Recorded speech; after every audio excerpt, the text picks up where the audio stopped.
Hi, everybody. Welcome to the Cupid's Coach podcast. I'm your host, Julie Ferman, inviting you to transform me to we through your very own process of doing dating better, like intentionally, on purpose, doing it better. You are in for a treat today, and so am I. Who is with us today is Mike Radoor. He is a coach, he's an entrepreneur. He has a direct approach to mindset, discipline, and accountability. His perspective challenges how many leaders think about motivation and growth. And he's the author of the new book that I just ordered called Man Up. Welcome to the show, Mike. Thank you, Julie. Did you really order it? Oh my gosh, that's Well, great. I've been reading up on you, and there's so much to talk about, but we've only got a little bit of time, so I'm diving in. Now, you have an adorable accent. That's because you come from Denmark. That's right. That's right. That's where the Vikings originally came from. So you're in for a treat. There is some Viking energy in this conversation. Viking energy. Ooh, goodness gracious. I don't even know. Well, I remember them being like, marauders and kind of taking over things, but you have like a purity of spirit that you have cultivated on purpose. That's right. So I think every man should know that inside of him he has a monster, but he shouldn't. He should also know when to let it out. So that's the trick, right? Well, So let's many talk men. about when you say monster. It's funny when you said monster, my flashback was to what my kids would call monster mommy. Like whenever the 2% of Julie Ferman that I call not fit for human company, that is what they called monster mommy. So when you use the term monster, what do you mean?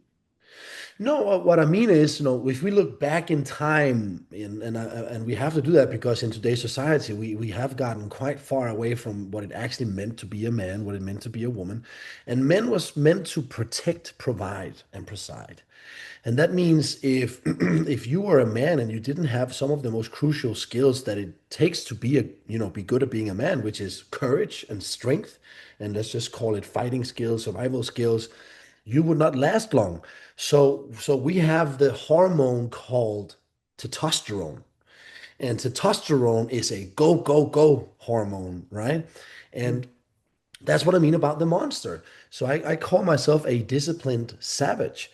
So within me, I'm a savage, but I have added layers to that, which is honor and respect. So you got to know when to let it out. So that's what I mean about monster. So in all reality, when you see a man who has no, he's a great guy. He knows what to say. He knows how to conduct himself, but you can just see in his eyes that you don't mess around with this guy. There comes Yeah. some kind of a magical respect around him. And that's what I mean about the monster. Just because you have a monster inside, it doesn't mean you have to let it out. You need to know when to let it out, or if ever letting it out. And how? Yeah, absolutely. When to use it, how to use it, right? And you can pivot that into your business. You can pivot that into competition. You can pivot that into a lot of places when it's needed. Yeah. Well, I'm excited to read your book, Man Up, and I wondered about the title. I remember hearing something about how it's a very intimidating thing for a man to hear that term, man up, especially from a woman. Like if a woman says, "Oh, man up, change my tire," or whatever. Tell me what your relationship is with the term man up. I mean, let's just say it as it is. If a man is intimidated for manning up, what is he then? What is he then? How can you be intimidated for doing stuff that you're set to earth to do? I think it's because we've gotten so far away from understanding what a man is. And the term has been manipulated in the medias. But what I mean about manning up is to take radical responsibility. Take radical responsibility because you can. And Julie, when I wake up in the morning, I place my feet on the ground and I look up in the sky and I say, thank you. I say, thank you for another day because that was not up to me to decide. But then the rest from there is up to me. And that is when you man up. And you when I use the term man up, that means you look in all the areas of your life where you have the control and you take it. You simply take it. And that's why I usually say, well, it's not easy to be a man. It's not supposed to be easy to be a man. But in today's society, we've gotten into this consumption. One second, bro. Jesse, do you mind? One second. In today's consumption culture, we are promoting weakness. That's what we are promoting. And what I mean about that is look at the world how it is constructed right now. We're living in a dopamine economy that is harvesting on one of humans' biggest addiction, which is comfort.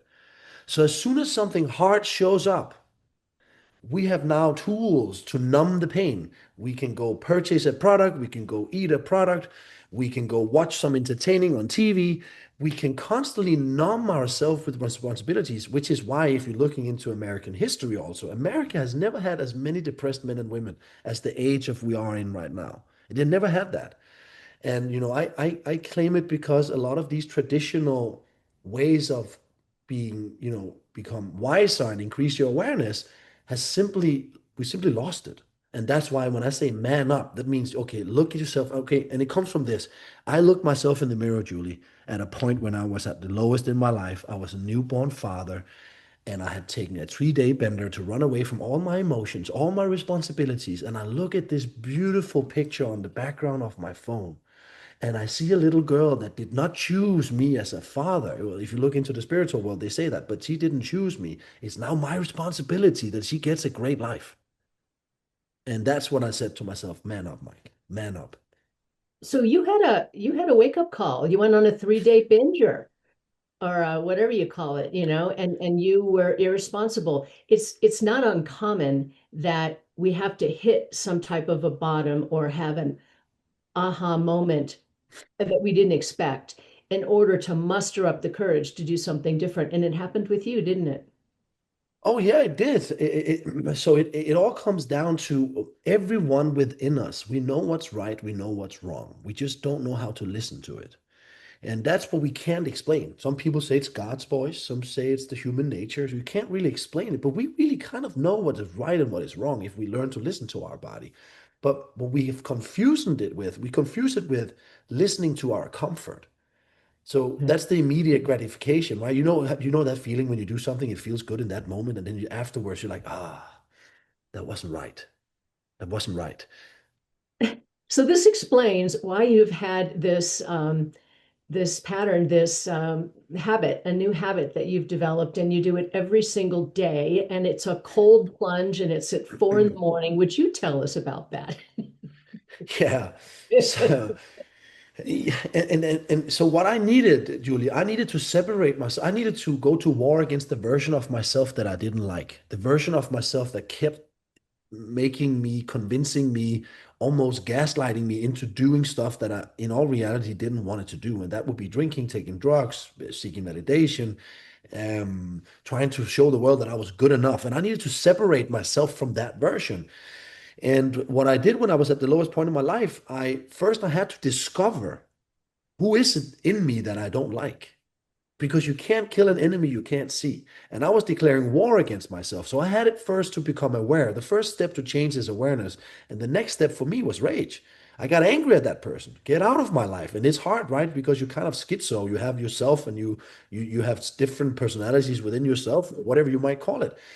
And then what I figured, because I also do have, several coaching certifications. One of them that I learned a lot from was the neuro-linguistic programming, the NLP. I really Yep. learned a lot about patterns. I learned a lot about how the human brain works. And I knew that within the first 20 minutes of the day, our brain tries to remember who we are. Think about it. Most people, they wake up in the morning, they think about their life the same way they did yesterday. They think about their problems the same way they did yesterday. They think about the day the same way they did yesterday. And they do the same things when they pick up the coffee cup. They don't even think about who's picking up the coffee cup. They just pick it up. And I knew that I had to break that pattern because that was the biggest, moment for me to wake up and decide who I wanted to be. So I used cold exposure for something that so now I just simply now I know okay I'm doing something here and I know that there's something I need to stop doing, and that was it. So I woke up terribly early because also all the vices that we have typically comes after 9 p.m. We have decision fatigue, we've had a long day, we have had kids that was impossible, we have had a hard day at work, and there's been a lot of things, and we just have decision fatigues, and that's when you end up doing all the vices, all the numbing. So I just decided instead, before those vices came to me, I went to bed. I just went sleeping. And that Mm. means from there on, then I couldn't do all this stuff. And then I said, what's the hardest thing I can do to that old version of me to show him I'm in control? Is waking up early and hit a cold plunge.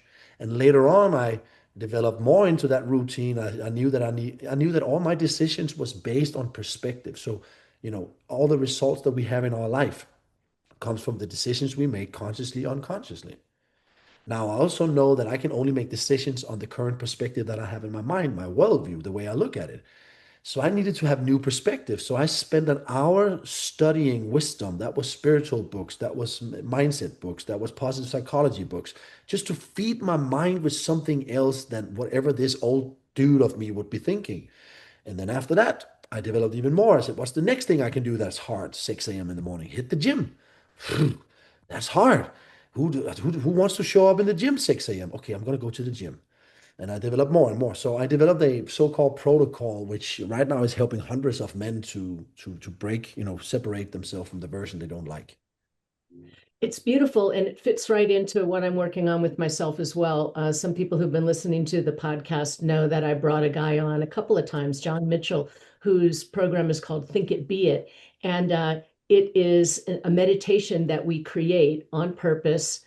We articulate the person that we want to be. And I speak it to myself in a audio, and I'm doing my sun salutations at the same time. And I'm literally programming my brain to be the version that I want instead of the version I fall into when I'm not being conscious. And that's what we're talking about, isn't it? Yeah, actually not, because there's a little risk doing that. So let me explain. So I call that the phenomena of putting honey on a dog shit. Because I've tried this so many times, Julie. I've tried so many times meditating myself, visualizations and all that in the morning. But when I was under pressure, my deepest subconscious patterns would take over, Mm. right? That's what they would. And I could constantly try to force things down to my subconscious mind, but there was just something down in my subconscious mind that still lived there.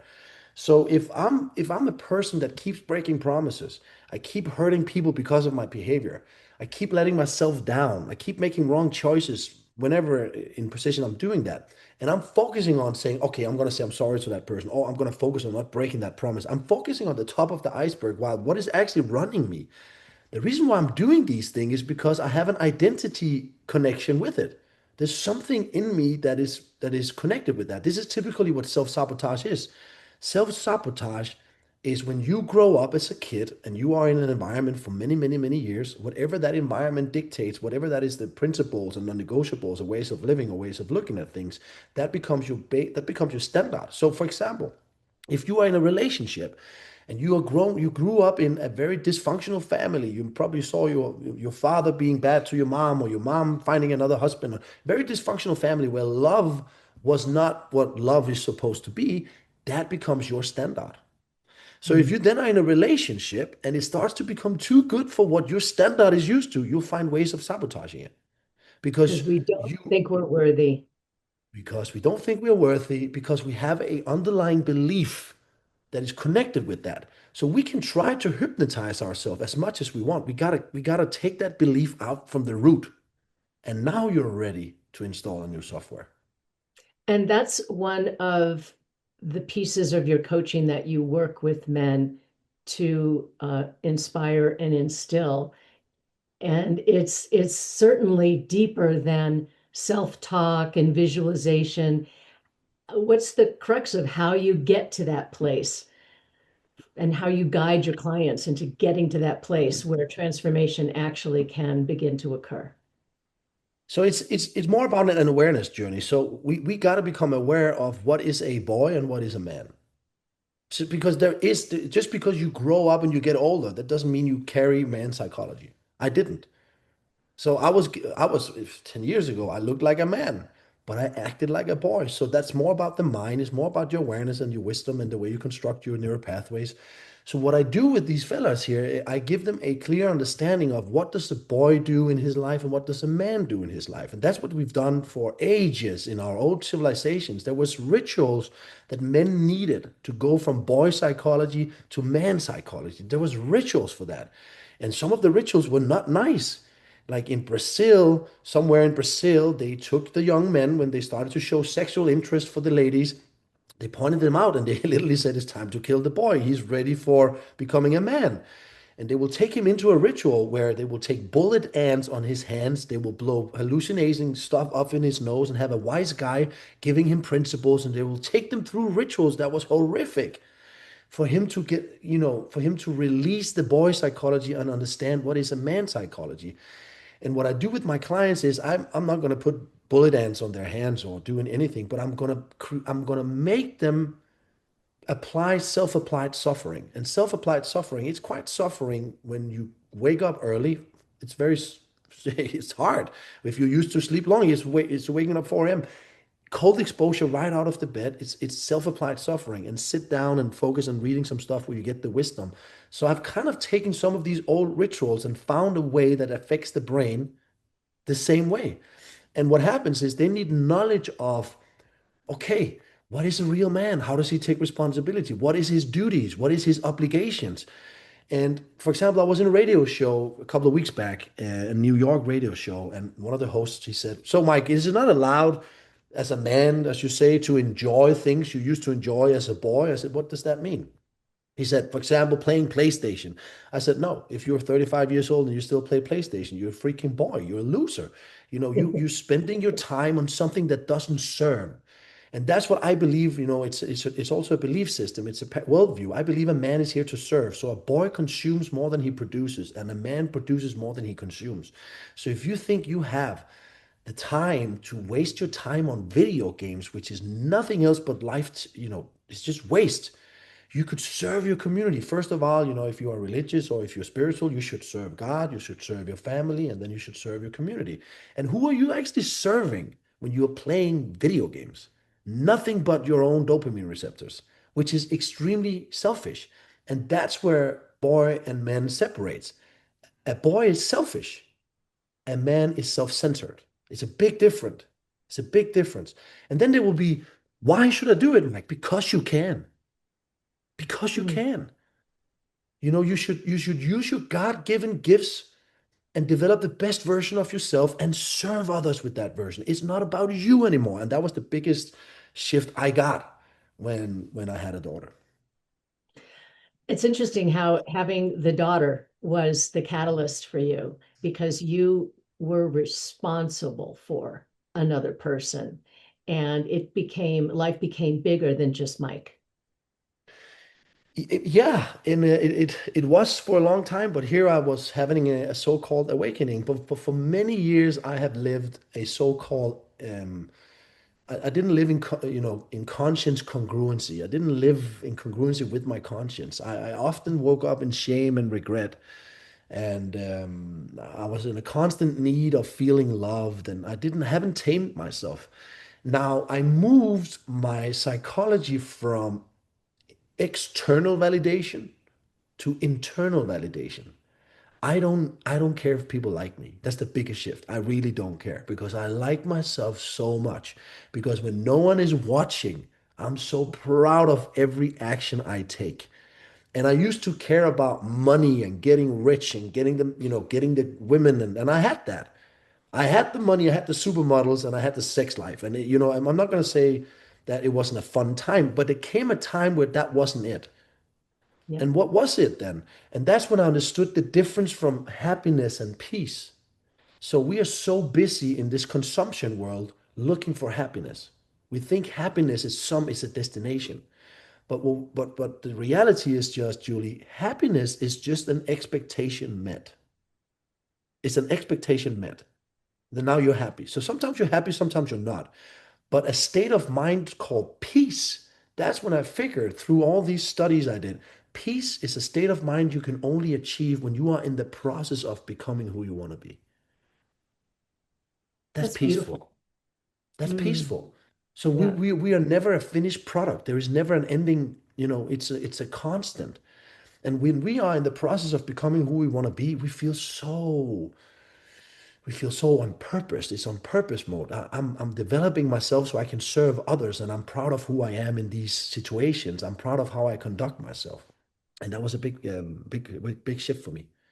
isn't it interesting how we get so much more wise as we are grown-ups and adults. And I had a similar experience of when I finally got to the place where I didn't really care if people were pleased with me or not. I didn't really care what they thought of me. And that was freeing for me the way it was freeing for you. And we begin to make more conscious, intelligent choices, and we're less run by external factors, which is beautiful. I'm really glad you're focused on that. There was something that I thought was pretty interesting about you.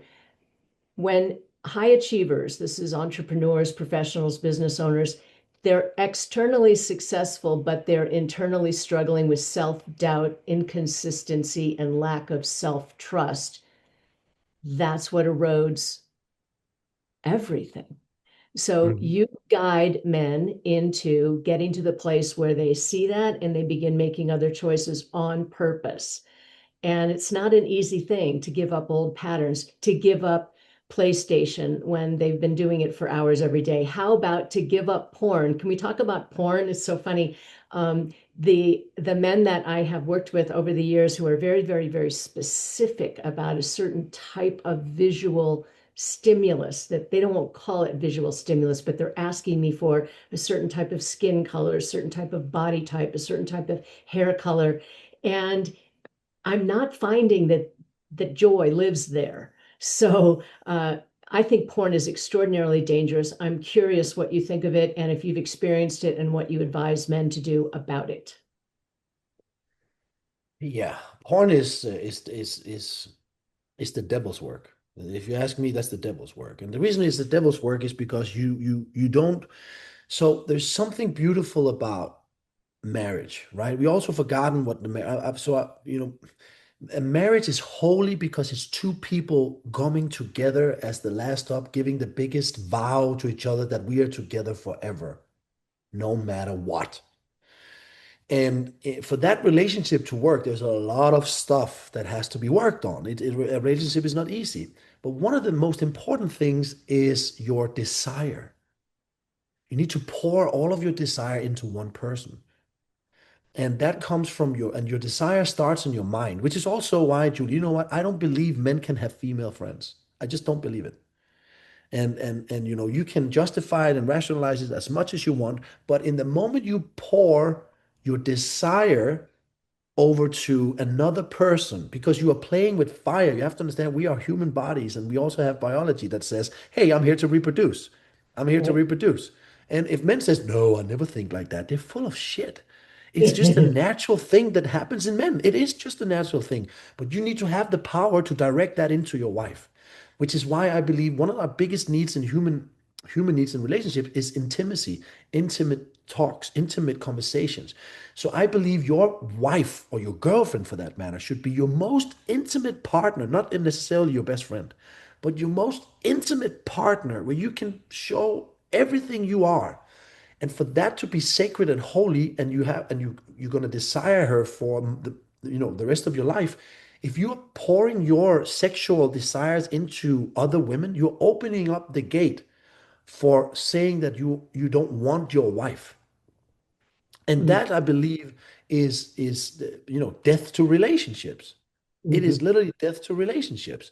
So porn is an invention that harvests on our basic needs. Sex is a big need for human connection. It's a big need for people, but we are removing the human connection and we go into transaction. And sex is transactional. When you watch porn, it's just transactional. Hi, I'm gonna be sexual aroused, and I'm gonna deliver some dopamine. Woohoo! Bam! Transaction. What is the next transaction? But everyone who's listening to this podcast, who has been in a relationship where you have connected deeply with that person and you make love, there's a big difference from making love and having sex. And sex is transactional while love is connecting on such a deep level that you can't really explain it. It's just magical. And that you remove when you start watching porn. You remove that. I hope you're listening, guys. There is something transactional that's happening in the dating space, and we see it with online dating, the swiping apps, all of that, where the same three guys get picked all day long, and they are the tall men, they are good looking, they look like they're successful, and yet that is not to say that they've done this inner work that causes them to be a real man, a man who's manned up, right? It's a whole other type of man that goes inward to develop these skills. So there are a few men out there in the world that are like this, and I think of them as unicorns. And yet the challenge is sometimes maybe it's just that ones who haven't gotten to the place of consciousness that we're talking about here, they lose their unicorn status, in my esteem, if they're only interested in women who are 15, 20 years younger, if they're only interested in women with a certain body type, because it feels transactional to me. When he walks into the room, when he walks into the meeting, and he's got this beautiful woman that makes him look good, that's all transactional. That's not real love. So part of my question is, when a man has evolved to the point where he's more than just good looking and successful, what kind of woman does he want? And how is it different than before he gained consciousness? I think personally for me, I'm in a place in my life, in a chapter of my life where I have the black belt in doing things wrong. So yeah, I believe wisdom is knowing what not to do rather than knowing what to do. Mm, And when I looked at relationships, I looked at them also transactional. I wanted to flash the ladies, and I could, I was dating supermodels and I was having all these women. But what I was really not understanding at that time, especially when I had a lot of these crazy sex periods of my life, was by having a lot of casual sex, you are developing a loop of transactional thinking when it comes to that. And when you are a man who is very wanted and attractive, you kind of just you don't care if this woman don't want you because you can get another one, and it becomes like that. So mhm, you just have to understand you can only make people feel about you how you feel about yourself. So that means I was attracting transactional women as well, which was not what I was looking for, but I had that inner, energy. And what mhm, I was looking for connection, but all of those who was looking for connection, they looked at me and said, "This guy's a transaction, so we don't want to be with him." So I was just ending up with the wrong women. I believe relationships for me today is a life partner. It's a person that multiplies you. It's a person that makes you better. And I believe in the king and the queen energy. While the queen will only allow the king to lead if he's a king. But the king will always take the last decision, but he will always ask the queen once in a while. And because she trusts him so much for leading the family and leading the empire, she lets him lead. And that's something you have to earn.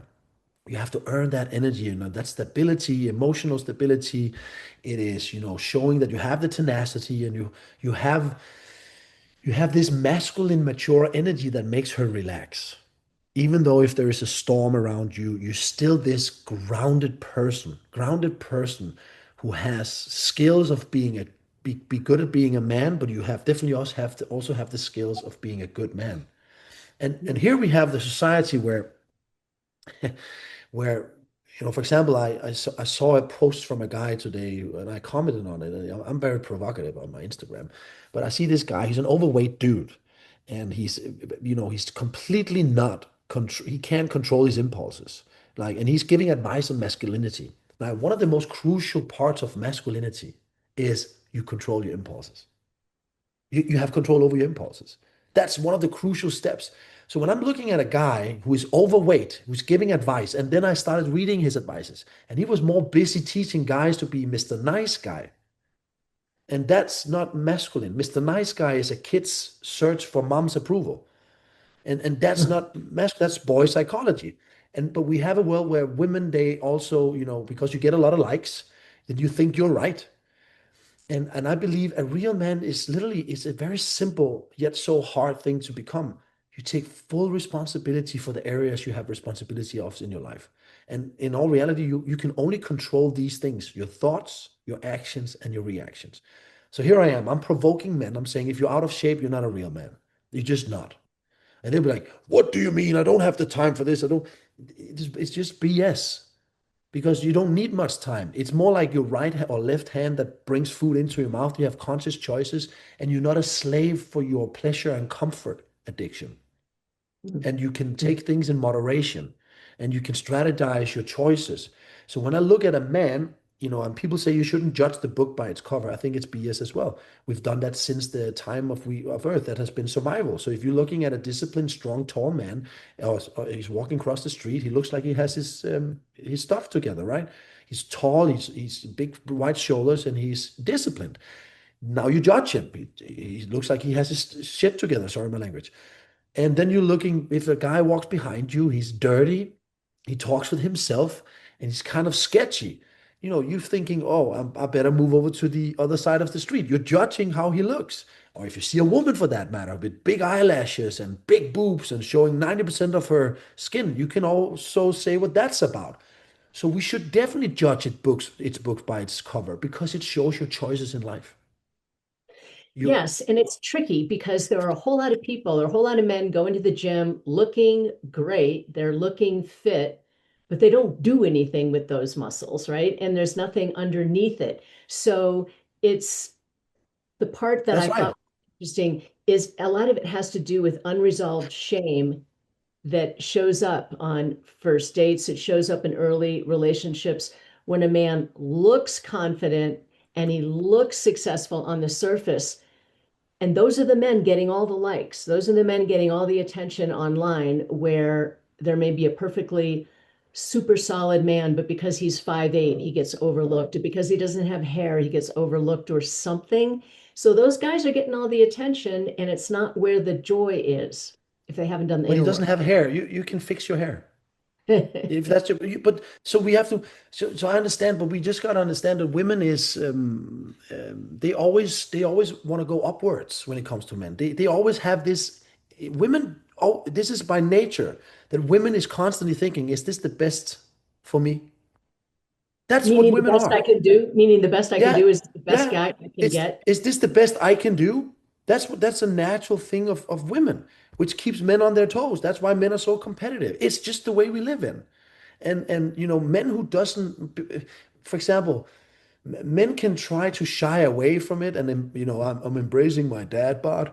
No, brother, you should not embrace your dad bod. It is not. Again, especially if you're a dad, you're trying to get your kids into fitness. You're trying to mentor them and give them a mindset of resilience. You have to show them, not tell them. And women will always instinctively look at you and think, is this a man I can trust? Can I trust this guy? Can this guy create safety around me? And when there is no war, this is human nature. When there is no war, a woman will always try to become the center of the universe of the man. Always. Hmm. If there is a war, then she wants him to go out and make sure she doesn't, and the kids doesn't die. Like I'm talking basic right now. And we are not living in a world of war right now. We're not. And that's why you'll see all these men gaining a lot of weight and losing themselves in marriages and take their wives for granted. And you'll see the divorce rates are sky high because men has forgotten to be real men. And I'm not saying men is the sole problem, but they are the solution. Absolutely. The solution is in men. Interesting. I like that. The issue I see as a matchmaker, and I know there are a lot of matchmakers that listen to this podcast and they're going to be going, yeah, right. Women are looking to date up, basically. They want, if she's in a strong position financially, she wants to be with a guy who's at her level, but really she wants a guy who earns more and who is more. But part of the problem is this alpha woman who's gone out there and made a ton of money and she's successful and she looks great and she's got all the right body parts. Well, she's not attracting that real man. If all of her energy is alpha and masculine, she may look like a Barbie doll, but she's forceful. She needs to be in control. She needs to be in charge. She's forgotten how to be led. And a real leader isn't going to go for her, right? No, see, that's also the a problem I see. I personally think that the women has been sold a lie. I see a lot of women, they're not happy right now because they were sold that lie that, no, don't get me wrong. So I'm a son of a mother. I have a sister and I have a daughter. I love women and I respect women, but I just don't think what has been going on in the society is healthy for them. They're being told that they shouldn't be mothers until they should get their career first. They should do all these things, that they should try to act like men. I'm not Hmm. saying they shouldn't go for their career, but so that's what they told. And that the only thing is just that women has a time, there's a TikTok clock there for when you can actually get a baby. And Hmm. when you're 35 after that, it's going to start to become more difficult. Yeah. And that's the truth. And it will take you sometimes until you're 40 to make a career. And now you have to think about kids. And one of the most beautiful things for women, this is in women nature, is to be a mom, is to be Yeah. a mom and nurture their kids. And that's a big part of them. And we are equal in worth, but different in function. So I think what has been happening in the society is that we have, now and then these extreme feminists came in and they also started hating on men, and men started to become afraid, and now women took over, and now women are screaming for the real man. It's a little bit of a clusterfuck, excuse me my language again. But I believe that it's all going the wrong direction. And I don't think there's nothing wrong in a woman chasing her career, but it's not going to be easy for her if she has trained herself to possess that huge masculine energy, because I think what she's longing for is to relax in her feminine energy. I think that's what she's longing for, at least the Oh, women they that I have say met. Oh, they say it. They bring it to me all the time. They want to be with a big, strong guy so that she can relax into her feminine energy.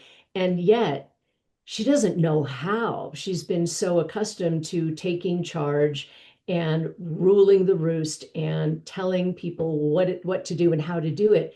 And a real man who has all the exterior goodies, but also has self-respect and real self-confidence. What are the qualities? Give me some adjectives of the qualities that you see that you want to see in your partner. And I think you have somebody in your life right now. I'm curious if she has these qualities and what caused you to want to stop and pursue a relationship with this one person. So I stopped pursuing casual hookups because I've done that so much, and I lost myself in it. So I told myself, first I need to create myself, and the most important person in my life at that time is my daughter. She's still the most important person in my life. That's my daughter first. That's her. And when I felt ready, I wanted to find a woman that would love me for who I am, all of me. And I don't want to change for anyone because I've created myself now. I'm happy with who I am. And I know which way I'm going to lead. So the qualities I'm looking for in a woman is a woman that will accept me and my mission. So I'm on a mission, and I believe a man is a better man when he has a purpose and a mission in his life, a purpose and a mission. I think he's a much better man. And I would look for a woman that would enjoy being a wife and enjoy being, a mother, enjoy being in her feminine. That's what I'm looking for. I'm not looking for a career-heavy, masculine, psycho-driven. Not saying that they are great women as well. I'm just saying that's not what I'm looking for. I'm not looking for a competitor, and that doesn't Mhm. mean that I'm afraid of that. It's just not what I'm looking for. I'm looking for someone that can balance it out, because I am this maniac entrepreneur, all in and risking it all. So the qualities I'm looking for is on the feminine energy side, someone Mhm. who would love to support me. And now I'm going to get a lot of shit from women who would love to support me, who would love to be there for me, but also advise me and let me lead the kingdom. Let me lead. But before I can lead, I need to be worthy of it. And that's a woman is born with worth. A man has to create it. A man has to create his worth. Interesting. We're born with worth because we have Yeah. the ability to procreate and we have the energy that men crave, the feminine, the Yeah, but yin look yang. at it. So if we're looking at, so that's an interesting one. So if a man has been with multiple partners, it's not being looked at as a bad thing versus if a woman has been with multiple partners. So she has to protect herself, a man has to create himself. And I can continue. There's so many examples. So the problem for women in today's world is that there is way too many soft men. That's Yeah, the problem. Way too many soft men who still have boy psychology and does boy things and act like boys. And I believe the women they're sick and tired of that, which they I are. That's why understand. they come to me. But that's the challenge, is because they're coming to me looking for a big, strong man who's not looking for a woman with her type of energy. She's not leading with her feminine, maybe because she sees so much softness in the men out there. She goes out there and becomes a man herself, a man with boobs and a purse and stilettos. But she's looking for the man who has the inner strength that you're talking about, but is she willing to be led? That's one of the Well, challenges. So one of my questions to you, Mike, is if they're for the women who are kind of alpha, they're strong, they're competent, they're capable. We aren't going to be able to snap our fingers and get them to shift into a woman with feminine energy who can be led, who can honor her king, basically. What type of man should this alpha woman really be looking for? that's a good question. So, for example, myself here, Julie, I used to be financially independent. I was a multimillionaire when I was 29, and I effed that up. So 2.5 years ago, I did. 2.5 years ago, I had $1,000 to my name, and Mm, I changed my business and I changed myself, and now I'm in the chase and hunt and mission, which is a long-term vision of becoming a coach. And my financial stability is not at all where it used to be, but I'm responsible and I have the energy that I'm going to fix it. So I'm mhm. also honest. So, for example, it's not always about if the man has the money. I don't believe in that. I believe it. Does he have the abilities and the strength and the vision and the energy that says I'm going that way. This is where I'm going. I know where I'm going, and this is where I'm going. And you want to join me or not? So that's what I think a woman is looking for. She's looking for a man who can lead. And the problem is that women, for example, the strong career woman, she's going to have a hard time finding a guy above her level who also have the because the percentage of choices just decreases because there's a lot of guys with a lot of money who hasn't done the inner work, right? And she's Most, going to end up with most. yeah, yeah, and she doesn't trust a man who hasn't done his career because it says a lot about you. But for example, when I met this new woman and we spoke a lot. And I told her, this is my situation. I have my daughter, I have these things, and I'm building this business. And I told her, I'm not stable. I'm not stable. But if you're fine with that, then let's go and I will take care of you. I will make sure things will happen. I will take care of you. But you gotta stop getting in my way. That's what I told you. You got to stop getting in my way. You got to let me go. So I'm radical honesty about where you are going also creates trust, right? And now it comes up for a test. Every morning I wake up. Do I actually live what I say? Do I preach what I say? Do I actually fight for it? Do I actually do that? Can I, in tough moments where I'm frustrated and things not going my way, can I keep my cool with her? So they will be looking at you. So I think all the women out there who has a career and they have done really well, what they should be looking for is the man within. Who is he when nobody is watching? And what do you want him to do? I'm pretty sure they don't want him to make a lot of money, but they want him to thrive for providing. They want him to be a caliber of man who has the abilities to do it, and then they will get the trust for that. And then there will be women that says, "No, I need him to have a lot of money." That's fine. That's okay. Then you should look for him. She thinks that she needs a guy with a lot of money so that she can respect him. But true respect is much bigger than a guy being able to buy her a Prada purse, right? But It's they will be screwed because if I will guarantee here publicly. I've said that many. I will make a lot of money again. It's not even it's not a if. It's a when. And I'm right. willing to sleep in my car and do everything I can to get to where I want to go. I'm going there. Now there will be a lot of women looking at me in my stage, and I understand. I totally understand that. They'll be like, "Nah, he's not the guy for me." 3 years from now, they'll be like, "Oh, he's great," but then I'm set. Then I By found that the time woman you're that was. by that time you're gone, right? Yeah. Then I'm gone because I had all the inner qualities, and I've been doing my inner work, and they couldn't see that because there's Right. so many men who doesn't have that and neither has money. So it also takes, listen, here's my word. If you are a woman and you haven't done the inner work, you won't find a guy who's done the inner work. That's it. You For need to sure. do your inner work as well. And it's not only your career. Your career is external. Everyone can do an easy career. I can go out now in the market and I can get a good paid job and I can stay there and I can make money. But I rather want my mission. I want something that I want to build. And it's very hard for a woman to find a guy who done the inner work if she hasn't done it. Ooh, beautiful. You mentioned something earlier. It keeps rolling around in my mind. When a woman will get in your way, what does that look like? What do we do that can cause that gets in a man's way if he's Yeah. self-actualized the way that you are? So it really demands radical honesty from the beginning, right? So you got to be honest about where you're going and you cannot sway away from that. So for example, in my situation, I will need to work my butt off from early in the morning to late in the evening. I won't be available. Mm. I just won't be available. And I will probably be available on Saturdays. So we can sleep in on Saturdays and have a good time together on Saturdays.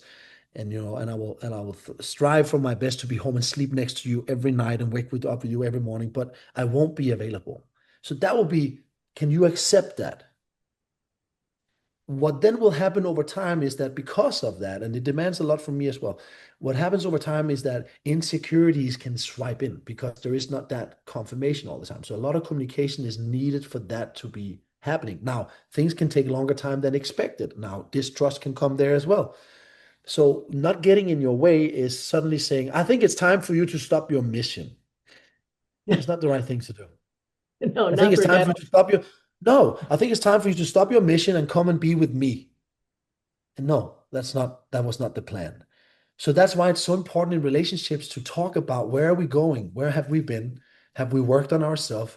Where do you want to go? Where do I want to go? And then speak to each other weekly and keep each other accountable and help each other out. So one of my good friends, who is one of the largest coaches that I know in the world, he said to his wife, he said, I'm going to quit my job and I'm going to start my coaching business. And she said, are you crazy? He said, yeah, but I want this, baby. I think I can do this. And he went crazy with it. And she looked him in the eye and said, okay, you can do that as long as spend the Saturdays with me and the kids. I will take care of the kids. I will help out. I will support you. And he did exactly that. And he never broke his promises there. And Mm. today they have a nine-figure business and, he's doing well. And that demands a strong woman as well. There was a point where he started to sway away from the plan and he started to book himself into events on Saturdays. And she says, is your business more important than me? And he said, you're right. That was our agreement. I'm so sorry. That's the only Made a only deal, place where she made a complained. deal, and they honored it and communicated if somebody was going off straying off the path. But partnership is about supporting each other's That's right. missions, being That's trustworthy. right. It's just And you keep beautiful. your word, right? Yeah. Yeah. So if men want to work with you, you're not working with women, you're working specifically with men. You can't solve all the Yes. problems in the world, but you're starting with the men. How do they find you? I found you on YouTube at Real Mike Radoor, right? And Yeah. mikesuniversity.com, but you're really big on Instagram. And so if people want to follow you, they can go to Mike Radoor on Instagram, right? Yeah, they can do that. Also microdor.com. So we're in the very beginning of building this. We've had some luck. Last year in March I had 15,000 followers, and this year in February we have close to 300,000 followers. So we've had a massive growth. So Instagram is where I'm very active. Beautiful. All right. It's good. I like following you on Instagram. It's definitely eye-opening. And you don't you don't you don't pussyfoot around. You just go straight to the point and you're not afraid to tackle the big issues. And I think that's what's needed very much in our world. I really appreciate your being here. And this recording will be available for men in my world for the long haul. And I like for women to hear this too. What does Hmm. a real man look like? It's not about height, it's not about money, it's more about, does he respect himself? Does he hold himself accountable? That's what we call a real man instead of being a boy. Thank you for creating the distinctions for us, Mike. Thank you, Julian. Thank you so much for the interview. Absolutely. I'm really happy that you're part of our world. And ladies and gentlemen, go out there and transform me to we with consciousness and awareness and holding yourself accountable. And maybe you get up at 4 in the morning and throw yourself in a cold shower or a cold plunge. I imagine when you're on the road, you have to just do the cold shower. Is that right, Mike? Yeah, that's right. But it's more like a principle that you keep your own promises. So now I'm in Los Angeles, right? And there is no cold plunge around me right now, but I still wake up and I do my cold exposure because that was a promise that I had with myself. And I find peace in that. Beautiful. Thank you for sharing your wisdom. I'm really happy to know you. And ladies and gentlemen, go out there, transform me to we for yourselves. Thanks for being here.